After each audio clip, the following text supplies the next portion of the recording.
Hi guys, good morning. Welcome back to my channel. আশা কৰিছো আপোনালোক ভালে আছে, ময়ো ভালে আছো। বেয়া থাকিলেও ভালে আছো। আৰু চাহ খোৱা হৈ গল, ৰুটি বনাইছিলো, চাহ ৰুটি খালো। আৰু দেখিছেনে মানে মুটটো বিষাই আছে, চকুবিলাক দেখিছেনে কেনেকুৱা হৈ গৈছে, মানে বিষাই আছে, টোপনিও নহয় কেদিনমান ধৰি। যিয়ে নহওক আহক দেখাই আছো বজাৰ কি কৰি আনিলে। যোৱাকালিতো বজাৰ কৰা নাই, আজি বজাৰ আনিছে। কি বজাৰ আনিছে আহক দেখাই আছো। আপোনালোকে কিন্তু ব্লগটো শেষলৈকে চাব, লাইক শেয়াৰ কৰিব। নতুন ব্লগ জনে চাই প্লিজ এটা কৈ সাবস্ক্ৰাইব মাৰি দিব। তেনেহলে আহক দেখাই আছো। কিবাই বজাৰ আনিছে এইবিলাক। এইটো দেখিছে নাই, দুটা ৰঙালাও আনিছে। এইটো দুটা ৰঙালাও আনিছে, জলকীয়া, ভল আৰু বেগেনা, জলকীয়া। এইটো মানে মিঠাতেল, এটা ৰিফাইন তেল, এইবিলাক লৈ আহিছে। আৰু মাছ আনিছে, ইচা মাছ। এইটো আজিকালি বেছি পোৱা যায়, দেখিছে না, ইচা মাছ আনিছে। আৰু এইটো হৈছে শুকান মাছ, এইটো মই ৰাতিপুৱা বনাইছিলোঁ খাবলৈ ৰুটিৰ লগত। আৰু এইটো হৈছে ইচা মাছ। এতিয়া কাম চাম কৰি লওঁ। দেখিছে না ইমান ৰ'দ উঠিছে বাহিৰত। ৰ'দ দেখিতো ভয় লাগি আছে, উপায় নাই। বাহিৰত কাঁহী বাতিবিলাক ওলাই লৈছোঁ, ধুম এতিয়া। আৰু এইবিলাক গোটেই চাফা চিকুণা কৰি ল'ম। তেনেহ'লে আহি আছোঁ অলপ পিছত। দুপৰীয়া ৰান্ধা বাঢ়া আৰম্ভ কৰি দিলোঁ আৰু গোটেই কাম কৰিলোঁ। ইমান লেতেৰা হৈছে নহয়, তথাপি আৰু কি চাফা কৰিম, কাৰণ যাবই লাগিব এদিন দুদিনৰ ভিতৰত। আৰু দেখিছেনে এইবিলাক মই কাটি কুটি ৰেডি কৰি লৈছোঁ। ভল দি ইচা মাছ বনাম, লাও দি ইচা মাছ বনাম। আৰু ইচা মাছৰ মাথাখিনি মই ভৰ্তা বনাম। ইমান ভাল লাগে নহয় খাই, ভৰ্তাটো খায়েই ভাল লাগে, সেইকাৰণে বনাম। বহুদিন ধৰি খোৱা নাই ভৰ্তা। আৰু এয়া ভল দি মই বনাই আছোঁ ইচা মাছ, ডাঙৰ ইচা মাছ। এতিয়া বনাম লাও দি। আৰু বেলেগ মাছ কি খাব, আজিকালি মাছে খাবলৈ মন নাযায়। ইচা মাছটোতো অলপ ভাল লাগে খাই, সেইকাৰণে আপোনালোকে কিন্তু ব্লগটো শেষলৈকে চাব, লাইক শ্বেয়াৰ কৰিব। নতুন ব্লগ জনে চাই প্লিজ এটা কৈ সাবস্ক্ৰাইব মাৰি দিব। আৰু ব্লগবিলাক শেষলৈকে চাব, স্কিপ নকৰিব। কমেণ্টত জনাব কেনেকুৱা লাগিছে ব্লগবিলাক চাই, কেনেকুৱা লাগে। এতিয়া মই লাও দি চব্জি বনালোঁ। তাৰপিছত পাতাত মই মাছৰ ভৰ্তাখিনি বনাই আছোঁ। শিলপাতাতে বনাই আছোঁ, কাৰণ শিলপাতাৰ টেষ্টটো নহয় ইমান ভাল লাগে। দেখিছেনে এতিয়া ৰান্ধা বাঢ়া কমপ্লিট হৈ গ'ল। এইটো হৈছে ইচা মাছ দি ভল ভাজিছোঁ আৰু লাও দি বনাইছোঁ এটা। আৰু মাছৰ ভৰ্তাখিনি কিন্তু খাই ভাল লাগিছে।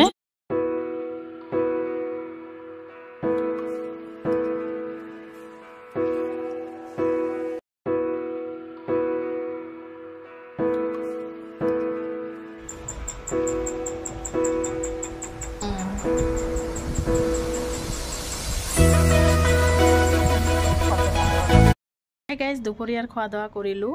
আৰু দুদিনমান ধৰি নহয় উলট পালট হৈ গৈছে, কেতিয়া কি কৰোঁ ক'বই নোৱাৰোঁ। কাৰণ মনটো বেয়া হৈ আছে, ইমান বছৰ থাকিলোঁ নহয়, সেইকাৰণে মনটো বেয়া হৈ আছে, ভাল লগা নাই। সেইকাৰণে কেতিয়া খাওঁ কেতিয়া কি কৰোঁ ক'বই নোৱাৰোঁ। মানে কি কৰোঁ নকৰোঁ নাজানো, এনেকুৱা হৈ গৈছে। যিয়ে নহওক খোৱা দোৱা কৰিলোঁ। এতিয়া কাঁহী বাতি আছে কেইটামান ধুই ল'ম, তাৰপিছত একেবাৰে সন্ধিয়া আহি আছোঁ। আপোনালোকে কিন্তু ব্লগটো শেষলৈকে চাব, স্কিপ নকৰিব। আৰু নতুন ব্লগ জনে চাই প্লিজ এটা কৈ সাবস্ক্ৰাইব মাৰি দিব। তেনেহ'লে আহি আছোঁ সন্ধিয়া। এতিয়া যাব ওলাইছোঁ অলপ ঘৰ চাবলৈ, কাৰণ ঘৰ সাৰিব লাগে, এৰিব লাগে। সেইকাৰণে হঠাৎ কৰি কৈছে নহয়, সেইকাৰণে এটা ৰুমে বিচাৰি পালোঁ। আৰু ইমান বিচাৰিছোঁ, পোৱা নাই। সেইকাৰণে মোৰ এয়া বিল্ডিঙতে ল'ব লাগিল। বিল্ডিঙত ইমান ভাল নালাগে থাকি নহয়, ইমান গৰম। তথাপি কি কৰিম, এয়া আহিছোঁ ৰুম চাবলৈ। ৰুমটো ভালেই আছে, বেয়া নহয়। আৰু ইমান হাই ফাই ৰুম নহয়, ফাৰ্ষ্ট থাকিম আমি। হাই গাইজ, ঘৰ দেখাই আনিলোঁ অলপ চলপ, কিন্তু বেছি দেখুওৱা নাই, কাৰণ দেখাম আপোনালোকক গ'লে আৰু চাব পাৰিবই। এতিয়া যাব ওলাইছোঁ ননাছৰ ঘৰত, কাৰণ ননাছটো খুবেই অসুস্থ, চাবলৈ গৈ আছোঁ। তেনেহ'লে ব্লগটো চাই থাকক শেষলৈকে।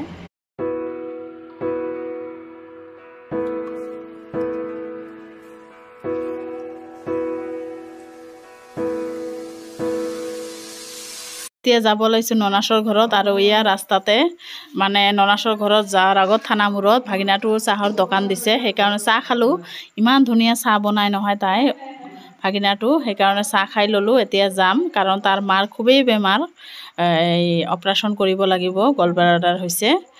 কিন্তু সেইটো চাব গৈ আছোঁ। মোৰো টেনশ্যন হৈ আছে, ঘৰ এৰিব লাগিব, তথাপি গৈ আছোঁ, কাৰণ বেমাৰ হৈ আছে, চাবতো লাগিবই, নিজৰটো বাদ দিলোঁ, সেইকাৰণে গৈ আছোঁ।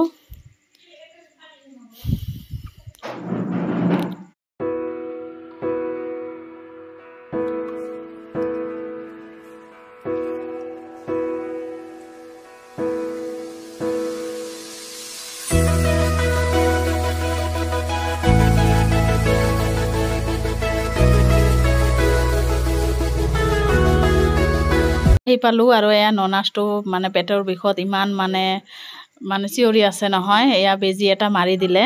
আৰু গাখীৰ ৰাতিয়ে গাখীৰ গৰু আছে সিহঁতৰ, সেইকাৰণে গাখীৰ ৰাতিয়ে ওলাইছে, লৈ আহিলোঁ গাখীৰ। ঘৰৰ গাখীৰ খোৱা মানুহ নাই, সেইকাৰণে লৈ আহিলোঁ। এতিয়া গৈ আছোঁ ৰিকি ঘৰত, কাৰণ ৰিকি ঘৰে দাৱাত দিছে। তাৰ ঘৰত নহয়, 6 মাহ পিছত গৈ আছোঁ, বহুত দিন ধৰি যোৱা নাই। তাৰ ঘৰত 6 মাহ পিছত গৈ আছোঁ, কাৰণ বহুত দিন ধৰি যোৱা নাই, এনে যোৱা নাই মানে সিহঁতৰ নাথাকে সেইকাৰণে। তেনেহ'লে ব্লগটো চাই থাকক আপোনালোকে।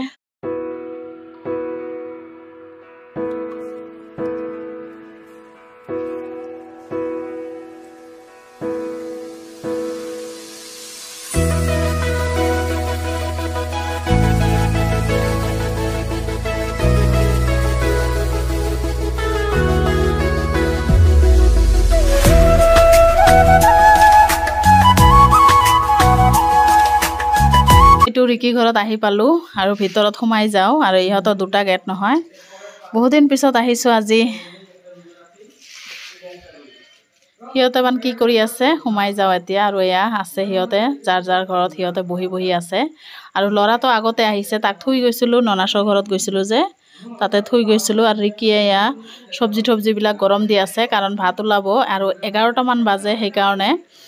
কি বনাইছে আহক দেখাই আছোঁ। এইটো হৈছে লোকেল মুৰ্গীৰ মাংস বনাইছে, মটন বনাইছে, লগতে মাছ, বিলাহী, আলু দি বনাইছে, চালাড আছে, দালি আছে, পোলাও আছে।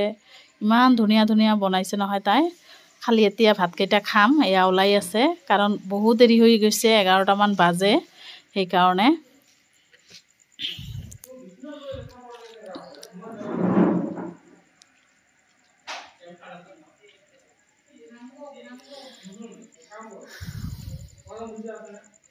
এতিয়া ভাত খাবলৈ বহিলোঁ, আৰু ভাত ওলাই দিছে। এয়া হাজবেণ্ডে ইয়াত বহিছে, মই তলতে বহিছোঁ, কাৰণ ইমান গৰম নহয় সেইকাৰণে। আৰু ল'ৰাই খাই লৈ বহি আছে। এতিয়া 1টামান বাজে, এতিয়াহে আহিলোঁ, আৰু এতিয়া 1টামান বাজে। ব্লগটো আৰু আজি এডিট নকৰোঁ, কাৰণ বহুত ৰাতি হৈ গৈছে, অহাকালি দি দিম। এতিয়াৰ কাৰণে ৰাখিছোঁ, বাই বাই, গুড নাইট। আপোনালোকে ভালে থাকক, সুস্থ থাকক। আহক দেখাই আছোঁ কেইটা বাজে, পিছেনে 1টা বাজে। এতিয়া বহুত ৰাতি হৈ গৈছে।